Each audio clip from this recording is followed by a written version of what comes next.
Bonjour à tous, une petite vidéo ce matin pour parler aux ostéopathes, surtout qui sont intéressés par mon interprétation du travail, du ressenti. Finalement, quand on touche un crâne, pourquoi on a une sensation de différence sur ce ballon crânien entre la gauche et la droite dans un premier temps,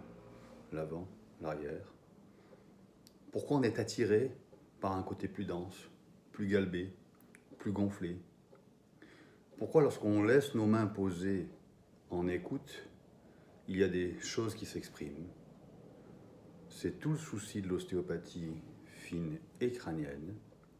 que je voudrais vous communiquer sur le prochain week-end, les 26 et 27 novembre, autour du sujet de la femme enceinte au nourrisson, qui laisse la première empreinte au bébé dans son amphore utérine, sur son espace de compression, encore plus s'il manque de place ou s'il y a un jumeau, et même avant la naissance ou l'extraction, mais elle en fait partie, et qu'on retrouve sur des bébés qui ont envie d'aller se comprimer et se positionner dans la même posture qui les confortait et qui leur rappelle cette position intra-utérine, qui explique en partie les deux sujets que je vais vous expliquer, l'attitude en torticolis ou en rotation préférentielle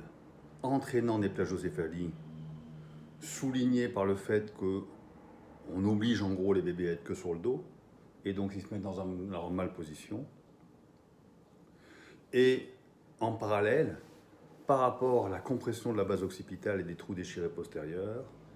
les troubles de succion, fausse route, déglutition, remontée gastrique fréquent, digestion colique,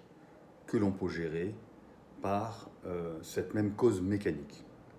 Je vous invite donc à me rejoindre à Marseille avec l'IFFCO les 26 et 27 novembre pour qu'on puisse échanger là-dessus et que vous puissiez sortir de ce stage avec « j'ai compris et je sais qu'on peut lire même sur l'adulte l'antécédent de compression intra-utérine qui existe encore plus tard ». Au 26.